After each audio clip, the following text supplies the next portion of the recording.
बिस्मिल्लाहिर्रहमानिर्रहीम अस्सलाम वालेकुम। तोहफ़ा रमज़ान ओखाई मेमन यूथ सर्विसेज और यूथ टीवी नेटवर्क की जानिब से आपको पेश किया जा रहा है। मैं आपका होस्ट फ़ज़ान काबा। ट्रांसमिशन का बाकायदा आगाज़ तिलावत कुरान पाक से करेंगे, जिसके लिए हमारे साथ मौजूद है उसामा हसन करार साहब। अऊज़ु बिल्लाहि मिनश शैतानिर रजीम। बिस्मिल्लाहिर रहमानिर रहीम। वश्शम्सि वज़ुहाहा वल क़मरि इज़ा तलाहा वन्नहारि इज़ा जल्लाहा वल्लैलि इज़ा यग़शाहा वस्समाइ वमा बनाहा वल्अर्ज़ि वमा तहाहा वनफ्सिन वमा सव्वाहा फ़अल्हमहा फुजूरहा वतक़वाहा क़द अफ़लह मन ज़क्काहा फ़कज़्ज़बूहु फ़अक़रूहा फ़दमदम अलैहिम रब्बुहुम बिज़ंबिहिम फ़सव्वाहा वला यख़ाफ़ु उक़बाहा। आमन्तु बिल्लाहि सदक़ल्लाहुल अज़ीम। माशाल्लाह, बहुत ही खूबसूरत तिलावत। ट्रांसमिशन को आगे बढ़ाएंगे और नात रसूल मकबूल सल्लल्लाहु अलैहि वसल्लम के लिए अली रज़ा पोपट पोतरा हमारे साथ मौजूद हैं। 2 अशार हम उनसे सुनेंगे। बेकलब पर जो जिक्र है बे मिसाल आया कमाल आया। नबी का लब पर जो जिक्र है बे मिसाल आया कमाल आया। नबी का लब पर जो जिक्र है बे मिसाल आया कमाल आया। जो हिजर तैबा में याद बन कर ख़याल आया कमाल आया। जो हिजर तैबा में याद बन कर ख़याल आया कमाल आया। नबी का लब पर जो जिक्र गैबे मिसाल आया कमाल आया। तेरी दुआओं ही की बदौलत अज़ाब रब से बचे हुए गए। तेरी दुआओं ही की बदौलत अज़ाब रब से बचे हुए गए। जो हक में उम्मत के तेरे लब पर सवाल आया कमाल आया। जो हक में उम्मत के तेरे लब पर सवाल आया कमाल आया। नबी का लब पर जो जिक्र गैबे मिसाल आया कमाल आया।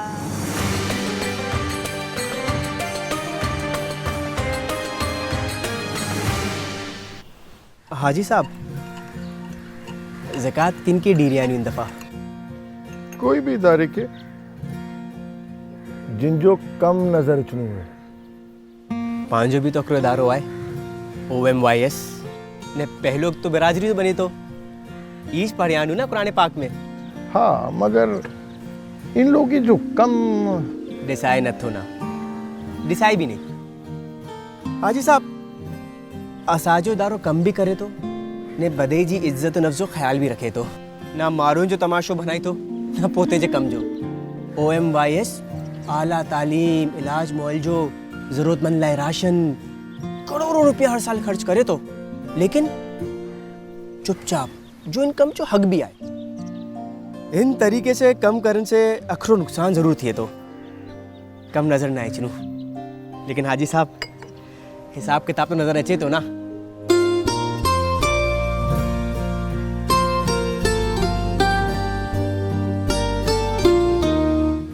हिकिड़ी ॿई ॻाल्हि हाजी साहब, पंहिंजो इदारो आहे, पाण पोते जे इदारे खे नाई ॾींदा, ॿियो केरु ॾींदो? ऑफिस किॾा आहे? OMYS जो हलणो आहे, आऊं गिनी विनू, लेकिन हेवर चा थधी थी रही आहे। ओखाई मेमन यूथ सर्विसेज, ख्याल रखनो आहे मिली ने।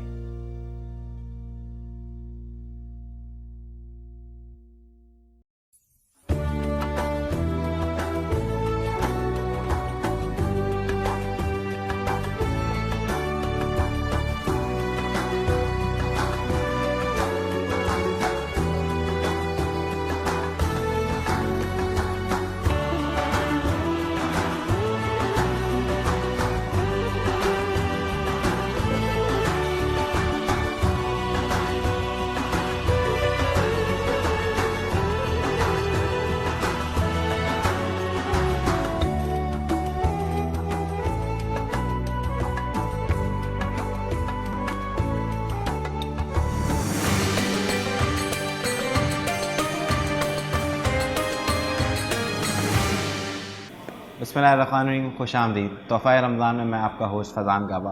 आज हमारे साथ मौजूद हैं मेरे एक बहुत अच्छे दोस्त मोहम्मद सालिह सोराटिया साहब। ये कॉमर्स एजुकेशन की कोई ऐसी डिग्री नहीं है जो उन्होंने छोड़ी हो। He is also a former lawyer. ये भी हमारी मेमन कम्युनिटी से बिलोंग करते हैं।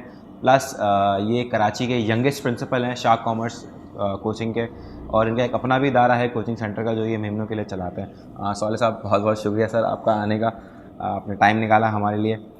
हम आपसे थोड़ी सी बात करेंगे एजुकेशन सिस्टम के हवाले से, जो आजकल का एजुकेशन सिस्टम हम देख रहे हैं उसके हवाले से थोड़ी सी बातचीत और आपका थोड़ा एक्सपीरियंस।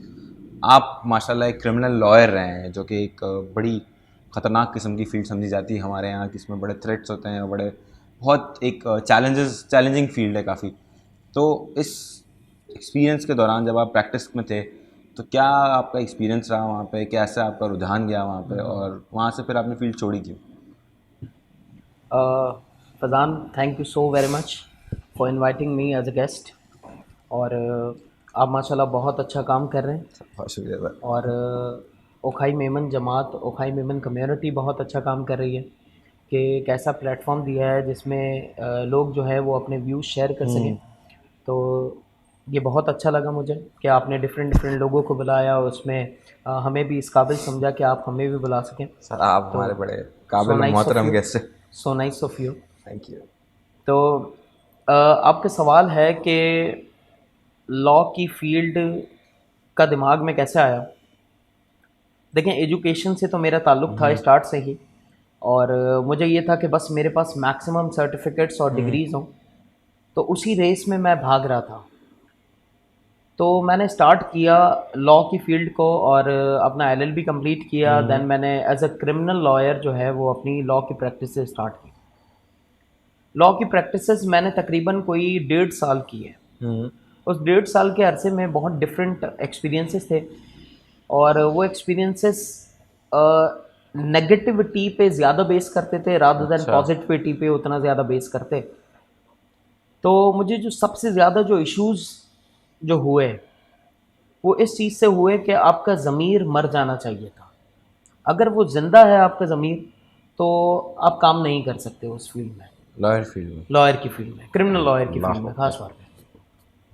क्योंकि अगर आपका ज़मीर ज़िंदा है तो ऑब्वियस बात है आप पैसे नहीं कमा सकते लेकिन वो पैसे कमाना शर्त है, मतलब ज़िंदा रहने के लिए, अपनी ज़रूरियात ज़िंदगी पूरी करने के लिए। तो दूसरी चीज़ कि इसमें सच और झूठ इस तरह की बहुत सारी चीज़ें हैं कि एविडेंसेस हैं तो ठीक है, नहीं है तो बन जाएंगे। तो ये सारे बहुत सारे मामलात थे जिसकी वजह से मैं इस फील्ड में चला तो गया था, लेकिन फिर इस फील्ड को मुझे क्विट करना पड़ गया इन बिटवीन। वो क्विट करने की वजह ये है कि मेरे पास एक एजेड सी औरत आई थी, और उन्होंने मुझसे कहा, क्योंकि मैं एक सीनियर के अंडर में काम करता था, और वो सीनियर जो थे वो मेरे भाई के ससुर थे। ओके। तो मैं कोई भी काम ऑब्वियस बात है फ्री ऑफ कॉस्ट नहीं कर सकता था, चाहे मेरे दिल में जितनी भी हमदर्दी हो, क्योंकि उनको भी पता था कि उन्होंने पैसा कमाना है, और मुझे पता था मुझे भी पैसा कमाना है। तो उन्होंने मुझसे कहा कि मेरे बच्चे की आप बेल करवा दें। मैं चाहती हूँ कि मेरे बच्चे की बेल हो जाए और वो रमज़ान में कुछ रोज़े मेरे साथ रख सके, और उसकी बहन का रिश्ता भी आना है, तो वो रिश्ते में किसी को पता ना लगे कि उसका बच्चा जो है वो जेल में था और ये सारी चीज़ें। और वो बहुत ही एजिड सी औरत थी। मसला ये था कि उनके पास कोई ड्रग्स निकले थे उनके बच्चे के पास, तो ये सारे रीजंस थे। तो अब मुझे ये पता था कि या तो मैं इनसे एक हाई अमाउंट चार्ज कर लूँ या मैं इनके लिए काम फ्री में कर दूँ। ठीक है। जब मैंने अपने लोगों से, अपने सीनियर से मालूम किया, तो फ्री में आप काम कर नहीं सकते, क्योंकि अगर आपने फ्री में काम किया इसका मतलब आपने मार्केट गंदी कर दी। अब अगर फिर इसका मतलब आप हर काम फ्री में अगर कर देंगे, क्योंकि मैं कमाता एक्चुअली टीचिंग फील्ड से ही था, ठीक है। तो अगर मैं ये काम फ्री में कर देता तो मेरा कोई कुछ नहीं जाता।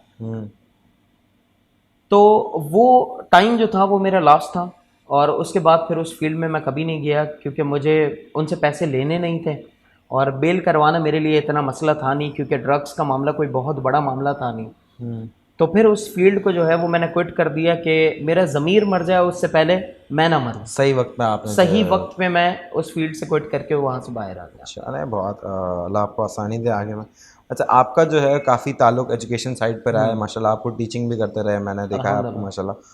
तो आपने जो है प्राइवेट और गवर्नमेंट सेक्टर, हमारे यहाँ जो दो एजुकेशन बड़े सेक्टर्स हैं, इसमें बहुत मेजर फ़र्क क्या देखा है? और फिर मैंने देखा अक्सर लोग जो है गवर्नमेंट एजुकेशन को तो सोचते भी नहीं है, सोचते मिडिल क्लास लोग, मतलब जितनी भी क्राइसिस में वो कहता है नहीं यार मैं प्राइवेट एजुकेशन दूंगा, वरना दूंगा ही नहीं, चाहे कुछ भी हो जाए गवर्नमेंट में नहीं भेजूंगा। तो व्हाट डू यू थिंक के मेजर प्रॉब्लम क्या है वहाँ पे? देखिए, मेजर प्रॉब्लम्स तो इसमें बहुत सारे हैं। ओके। जैसे कि रिस्पॉन्सिबिलिटी लेने को गवर्नमेंट में कोई तैयार नहीं है। प्राइवेट सेक्टर में जो कि बिजनेसमैन रन कर रहे हैं, तो ऑब्वियस बात है उनको पैसा मिलेगा, जितना ज़्यादा स्टूडेंट आएगा तो वो रिस्पॉन्सिबिलिटी लेते हैं, एक एक बच्चे को ओन करते हैं।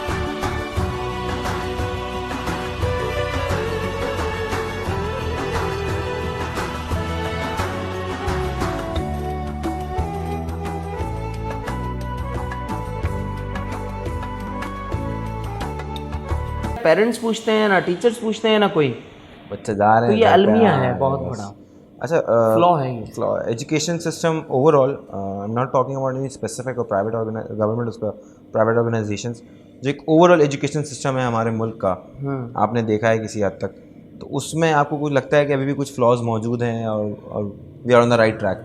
नहीं, एजुकेशन सिस्टम के अंदर हमारे यहाँ पे बहुत सारे फ्लॉज हैं। हाँ, जैसे मैंने आपसे कहा ना, मॉनिटरिंग कोई नहीं, और कोर्स आउटलाइन कोई चेंज नहीं हो रहा, वो ही गवर्नमेंट एंड प्राइवेट बोथ। हाँ, वही पुराना, मतलब अगर आप देखें तो कोर्स आउटलाइन में कोई चेंज नहीं आ रहा, वो ही पुराना कोर्स आउटलाइन है। जबकि आप देखें तो हमें रोबोटिक एजुकेशन बच्चों को देनी चाहिए, पता ही नहीं बच्चों को रोबोटिक एजुकेशन क्या है। बच्चों को क्रिएटिविटी, टेक्नोलॉजी की तरफ लेके जाना चाहिए। हमारे बच्चे को आज तक कंप्यूटर चलाने में आता ही नहीं है, वो अब तक पबजी और इन सारी चीज़ों में इसको इतना उलझाया हुआ है। जबकि आप देखें फिनलैंड, न्यूजीलैंड, यूके, यूएसए, वहाँ के बच्चों को ये सारी एजुकेशन दी जाती है। तो वहाँ का बच्चा क्यों आईफोन बनाता है, वहाँ का बच्चा क्यों टेस्ला कंपनी का मालिक होता है, हम क्यों नहीं होते? हम आज तक एग्रीकल्चर के अंदर लगे हुए हैं, जबकि दुनिया एग्रीकल्चर से बाहर आ गई है। दुनिया एग्रीकल्चर से बाहर आना चाहती है, वो सर्विस इंडस्ट्रीज लेके आना चाहती है, वो करीम और इस तरह की चीज़ें लेकर आ गए, वो इस तरह की सर्विसिंग लेकर आ गए। हम आज भी उलझे हुए हैं, 2+2 4 कैसे करने हैं, वो उनका मल्टीप्लिकेशन स्टाइल बहुत डिफरेंट है। हम उनको नहीं चेस कर सकते। बिल्कुल। हमारी जो बुक्स हैं उसमें सारी जो नॉलेज है, हमारे साथ एक गेस्ट आए थे कुछ दिनों पहले, वकार अली, उन्होंने एक बड़ी अच्छी बात कही थी कि हमारे यहाँ आज तक जो है फ्लॉपी डिस्क पढ़ाया जाता है कंप्यूटर के चैप्टर में। बिल्कुल। तो वो कहते हैं कि फ्लॉपी डिस्क जो है ना, अब कंप्यूटर की बुक का नहीं, हिस्ट्री की बुक का पार्ट होना चाहिए, because it's not in use right now. बिल्कुल। इनफैक्ट सीडी रोम भी मैं देखता हूँ कि आजकल के जो लैपटॉप्स हैं, जितनी भी सारी चीज़ें हैं, उसमें भी सीडी रोम का बहुत ही कोई कम इस्तेमाल है, because all of the software are available online, सारी चीज़ें इंटरनेट पर मौजूद है।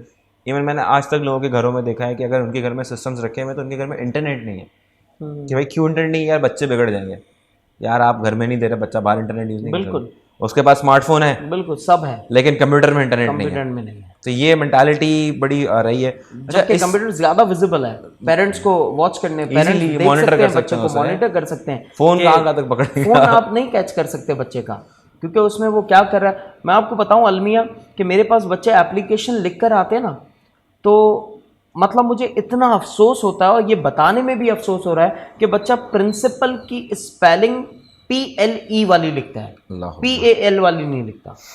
अब कैसे मतलब उस बच्चे को, मतलब जिसका एजुकेशनल बैकग्राउंड उसने 10 साल किया क्या अपने स्कूल में, उसको किसी ने क्यों नहीं बताया? सिर्फ पैसे कमाए स्कूल सिर्फ वालों। पैसे कमाए। This is a very alarming situation for very alarming situation. अच्छा, एक और चीज़ सवाल भाई कि पेरेंट्स जब ये बच्चों को स्कूल भेज देते हैं तो वो ये समझते हैं कि भाई हमारी जिम्मेदारी ख़त्म, बस हमारा बच्चा स्कूल में क्या कर रहा है क्या नहीं कर रहा। बहुत कम ऐसे पेरेंट्स होते हैं जो शायद पेरेंट्स मीटिंग पे चले जाते हैं। कि हम जब स्कूल में थे हम देखते थे कि लोग पेरेंट्स मीटिंग में भी आना प्रेफर अटेंड नहीं करते, तो बिल्कुल। कौन जाएगा वहाँ पे, इवन वो इतनी ज़रूरी है आपके बच्चे की परफॉर्मेंस के लिए, आपके अपडेट के लिए। सो इसकी वजह से जब बच्चे भी देखते हैं कि माँ बाप हमारी एजुकेशन में नहीं ले रहे इंटरेस्ट, तो वो भी फिर बस धक्का स्टार्ट काम कर रहे होते हैं। बिल्कुल। So this creates a very big communication gap between the teacher and the student and the parents. बिल्कुल। तो ये जो 3 वे प्रोसेस है ये बड़ा ख़राब हो जाता है। फिर पेरेंट्स जो है जब रिजल्ट देखते हैं तो कहते हैं नहीं यार स्कूल भी जा रहे हैं, अच्छा स्कूल भी है, फिर वो कोचिंग्स की तरफ जाते हैं, फिर वो प्राइवेट ट्यूशन्स की तरफ जाते हैं।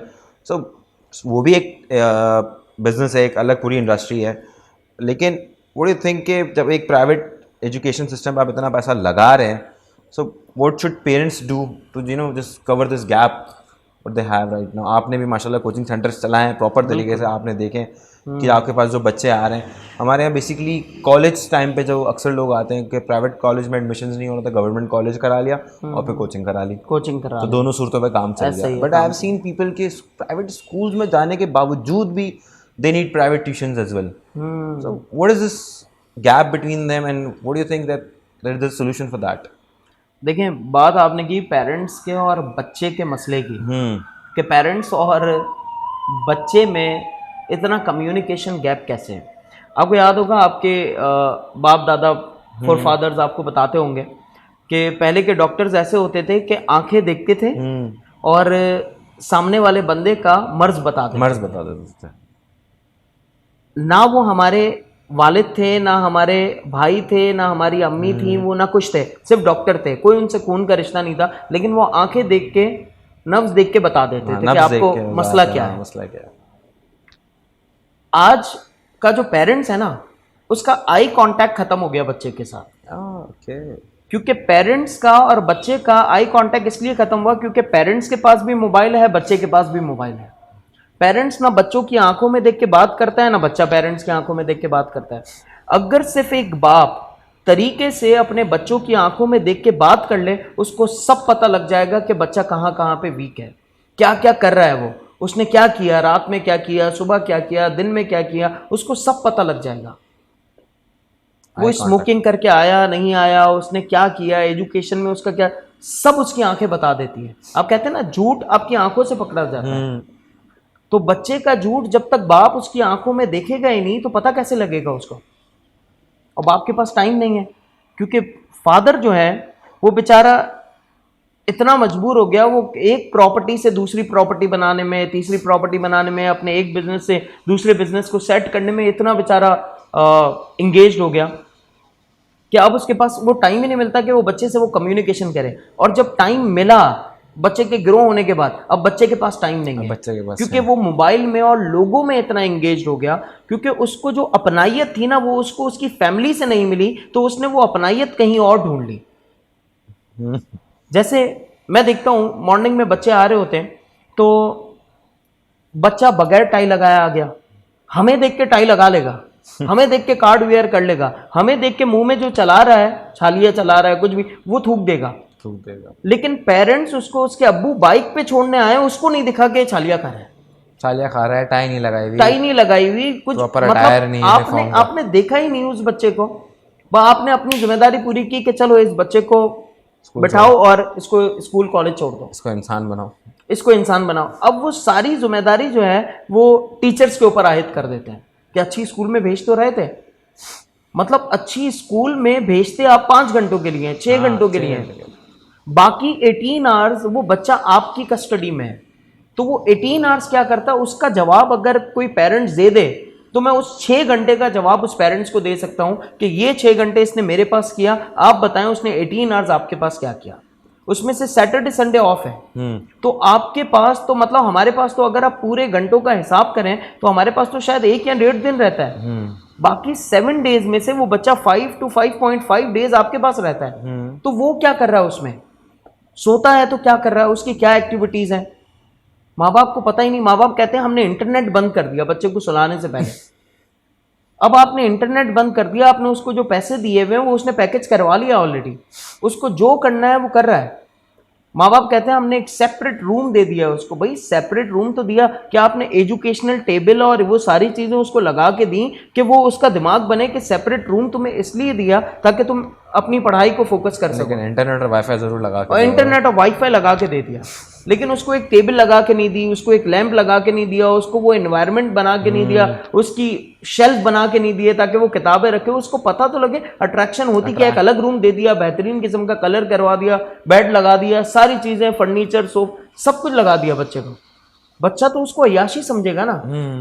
और आप समझ रहे नहीं, हमने तो एजुकेशन के लिए सारी चीजें कर दी, बच्चे को अलग रूम भी दिया, बच्चे को हमने अच्छी स्कूल में भी डाल दिया, अच्छे कोचिंग में भी डाल दिया, सब कुछ आपने कर लिया, मॉनिटरिंग नहीं की। जो मैंने बताया ना, गवर्नमेंट स्कूल का जो मसला वो मॉनिटरिंग का था, वही हमारे पेरेंट्स का मसला है। वेरी इट्स वेरी फैसिनेटिंग कि किस तरह अलार्मिंग सिचुएशन है। अब दूसरा ये है कि मैंने अक्सर कुछ बच्चों के अपने कज़न्स की, अभी तो खैर हमारे टाइम अल्लाह का शुक्र ऐसा नहीं था, आजकल जो मैं देख रहा हूँ, बच्चा सुबह स्कूल से आता है, बैग उठा के फेंकता है, फ़ौरन से जाता है, फिर वो मदरसे जाता है, फिर वो मदरसे से वापस आता है, फिर वो ट्यूशन जाता है, फिर वो ट्यूशन से वापस आके ट्यूशन का दिया हुआ होमवर्क करता है। मतलब इतना उसका बिजी स्केड्यूल कर दिया है कि उसके पास अपने लिए कुछ टाइम ही नहीं है। क्यों? दिस इज व्हाट बस ये मैं आपको इसका जवाब बताऊं क्यों।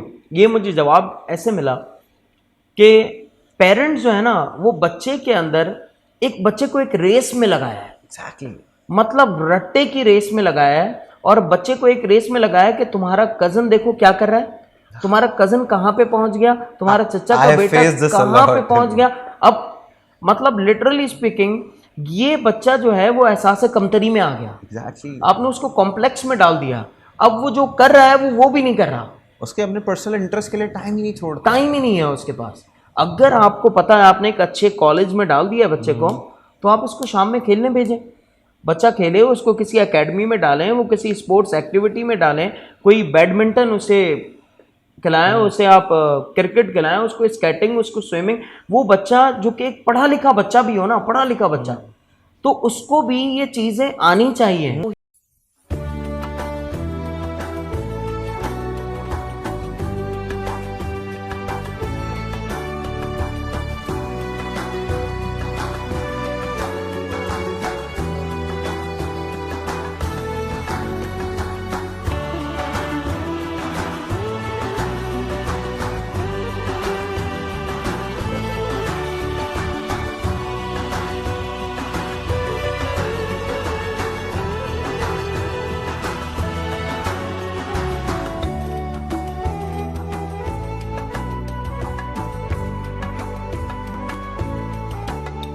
पूरा दिन उसे पढ़ाएंगे, सारी चीज़ों में इन्वॉल्व रखेंगे तो आगे जाके कामयाब हो जाएगा, बच्चा बोंगा हो जाएगा। But let me tell you one thing, I face this.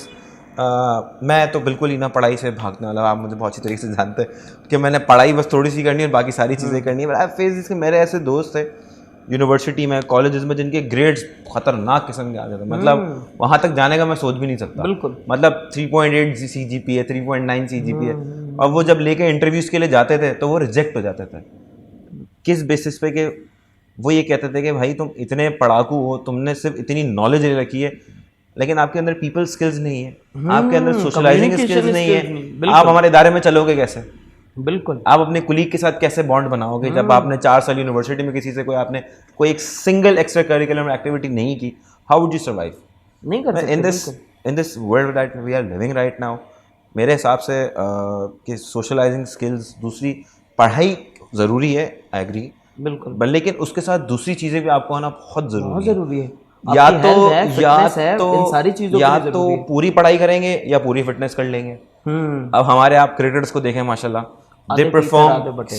Extremely brilliant, ज़बरदस्त खेलेंगे, लेकिन जैसे ही कोई अंग्रेज उनसे इंटरव्यू लेने आएगा वो थोड़ा सा अजीब हो आप जाएंगे। अंग्रेज़ की बात कर रहे हैं, उर्दू में आप इंटरव्यू कर लें उनसे, उनको नहीं बोलना आता, वो बोल ही नहीं सकते।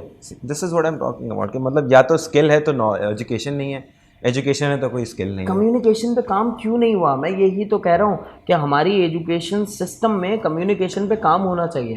वो प्रेजेंटेशन पे काम नहीं हुआ। आज आप यहाँ माशाल्लाह बैठे हैं, आपने प्रेजेंटेशन बहुत दी हैं, मतलब इसी वजह से आपका आप डिफरेंट लोगों से इंटरव्यूज कर रहे हैं, लोगों से आप बातचीत कर रहे हैं। ये एक वजह इसकी ये भी है कि आपको ये पता लग गया कि प्रेजेंटेशन देनी कैसे है, बात करनी कैसे है लोगों से। वक्त लगाना पड़ता है सर, और कुछ भी नहीं है। लेकिन उस वक्त लगाने को भी पेरेंट्स अजीब समझते हैं। हाँ। मैं ये नहीं कहता कि पेरेंट्स ना घूमने दें, देखें बच्चा कहाँ जा रहा है, थोड़ा तो किसके फ्री साथ हैंड जा रहा है, दें, देखें free तो hand सही कि दें। वो जा किस तरफ रहा है। उसकी स्किल्स को उभरने दें। Very good, I am having a very good discussion with you. आपने बड़े पेन पॉइंट्स छेड़ दिए मेरा, बट अनफॉर्चुनेटली हमारा पास वक्त थोड़ा कम है। Just quick message to our youngsters, to our parents, आप अगर देना चाहें। बच्चों को टाइम दें, डेली बेसिस के ऊपर टाइम दें। चाहे आप 10 मिनट दे सकते हैं, लेकिन वो 10 मिनट प्रॉपर हो, अपना मोबाइल फ़ोन, अपना काम, अपनी सारी चीज़ें रखने के बाद, क्योंकि यही सारी वो चीज़ें हैं जिससे बच्चा जो है वो आपका होगा। क्योंकि वरना एक वक्त ऐसा आएगा कि जब आपने बच्चे को टाइम नहीं दिया ना, अब जब आपको बच्चे के टाइम की ज़रूरत है तो बच्चा आपको टाइम नहीं देगा। बच्चा आपको ये मकाफात अमल है, ये मकाफात अमल है। तो बच्चे को टाइम दे, क्योंकि स्कूल भेज देना, कोचिंग भेज देना, ट्यूशन भेज देना, मदरसे भेज देना, आपने क्या किया? अगर आपने कुछ नहीं किया, बच्चा आपके लिए कुछ नहीं करेगा। सॉरी टू से, लेकिन ये तल्ख हकाइक है हमारे।